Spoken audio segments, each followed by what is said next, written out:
Hi guys, welcome to the first chapter of our new read aloud. This book is a series, and it's a fairly new series, kind of like the movies Toy Story and Toy Story 1 or 2, 3, and 4, but in a book version. So I'm going to share my screen. So after we finish this book, there are, I think, 2 or 3 other books with the same characters in the series. All right. Toys go out, being the adventures of a knowledgeable stingray, a toughy little buffalo, and someone called Plastic.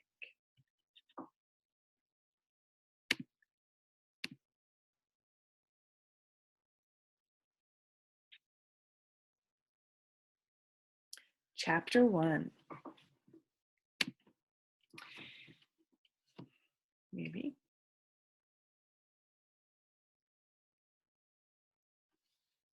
So when I was doing research for the next read aloud, this book came highly recommended. That means that a lot of the websites that I looked for different read alouds, this one people and teachers and students recommended. Chapter 1, in the backpack where it is very dark. The backpack is dark and smells like a wet bathing suit. Waking up inside, Lumpy feels cramped and grumped. I wish I had been asked, he moans. If I had been asked, I would have said I wasn't going. Shh, says Stingray, though she doesn't like the dark backpack any more than Lumpy. It's not so bad if you don't complain. We weren't told about this trip, snorts Lumpy. We were just packed in the night. Why don't you shut your buffalo mouth? Snaps Stingray. Your buffalo mouth is far too whiny. There is a small nip at the end of her tail, and Stingray curls it away from Lumpy's big, square buffalo teeth. Plastic usually hums when she is feeling nervous. Tiddle-tee, she trills, to see if it will make the inside of the backpack seem nicer. Don't you know the words to that song? Asks Lumpy. There are no words. It's a hum, answers Plastic. No one says anything for a while after that. Does anyone know where we're going in here? Wonders Lumpy. Plastic does not. Stingray doesn't either. My stomach is uncomfortable, grumps the buffalo. I think I'm going to be sick. Bump. It feels like the backpack is going down some stairs, or maybe up some stairs, or maybe up something worse than stairs. Stingray tries to think calming thoughts. She pictures the high bed with the fluffy pillows where she usually sleeps. She pictures a little girl with a blue beret who scratches where the ears would be if Stingray had ears. But none of these thoughts makes her feel calm. I hope we're not going to the vet, Stingray says finally. What's the vet? Asks Lumpy.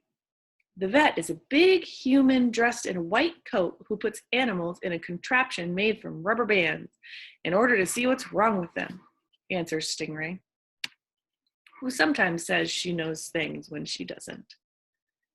Then she pokes them over and over with needles the size of carrots and makes them drink nasty tasting medicine and puts them in the bumpity washing machine to fix whatever's broken. If anyone needs to go to the vet, it's the one-eared sheep, says Plastic, remembering the oldest of the little girl's toys. And sheep's not even here. No, we can't be going to the vet. We aren't broken. Speak for yourself, snorts Lumpy, who feels even sicker than before at the thought of the bumpity washing machine. Whoosh, whoosh. The backpack begins to swing, back and forth, or maybe round and round. I hope we're not going to the zoo, moans Stingray.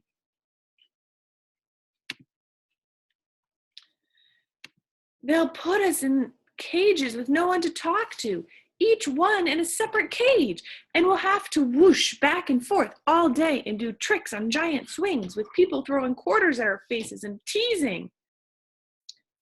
I don't think we're big enough for the zoo, Plastic says hopefully. I'm pretty sure they're only interested in very large animals over there. I'm large, says Lumpy. She means really, really very large, says Stingray. At the zoo, they have stingrays the size of choo-choo trains and plastics the size of swimming pools. Zoo buffaloes would never fit in a backpack. They eat backpacks for lunch, those buffaloes. Is that true? Asks Lumpy, but nobody answers him. Plunk! The backpack is thrown onto the ground, or maybe into a trash can, or onto a garbage truck. We might be going to the dump, cries Stingray. We'll be tossed in a pile of old green beans and sour milk cartons because a little girl doesn't love us anymore. And it will be icy cold all the time and full of garbage eating sharks. And it will smell like throw up. I don't think so, soothes Plastic. I'll be forced to sleep on a slimy bit of used paper baggie instead of a big high bed with fluffy pillows, continues Stingray. There is a noise outside the backpack. Not a big noise, but a rumbly one. Did you hear that? Asks Stingray. I think it is the X-ray machine. The vet is going to X-ray one of us one by one, and look into our insides with an enormous magnifying glass, and then poke us with a giant carrot. I'm sure it's not an X-ray, says Plastic calmly, although she isn't sure at all. An X-ray would be squeakier. Then I think it is a lion, cries Stingray. A lion at the zoo who does not want to be on display with any small creatures like you and me. A lion who doesn't like sharing her swing set and wants all the quarters for herself. And she is roaring because she hasn't had any lunch yet, and her favorite food is stingrays. A lion would be fiercer, says Plastic, a bit uncertain. It would sound hungrier, I bet. Maybe it is a giant buffalo, suggests Lumpy. Maybe it is a dump truck, squeals Stingray. A big orange dump truck tipping out piles of rotten groceries on top of us and trapping us with the garbage-eating sharks and the throw-up smell. Wouldn't a dump truck be louder? Asks Plastic, though she's starting to think Stingray might have a point. I'm sure it's not a dump truck. The backpack thumps down again with a bang. I would like to be warned, moans Lumpy. Sudden bumps make everything worse than it already is. The girl doesn't love us and she's trying to get rid of us, cries Stingray in a panic. The backpack opens, the rumbly noise gets louder, and the light is very bright, so bright that Stingray, Plastic, and Lumpy have to squinch up their eyes and take deep breaths before they can see where they are. A pair of warm arms takes them all out of the dark, wet bathing suit smell together. The three toys look around. There are small chairs, a sunny window, and a circle of fidgety faces. It is not the vet. It is not the zoo. It is not the dump. They are pretty sure. Where do you think that the toys are? Make a quick prediction before I flip the page.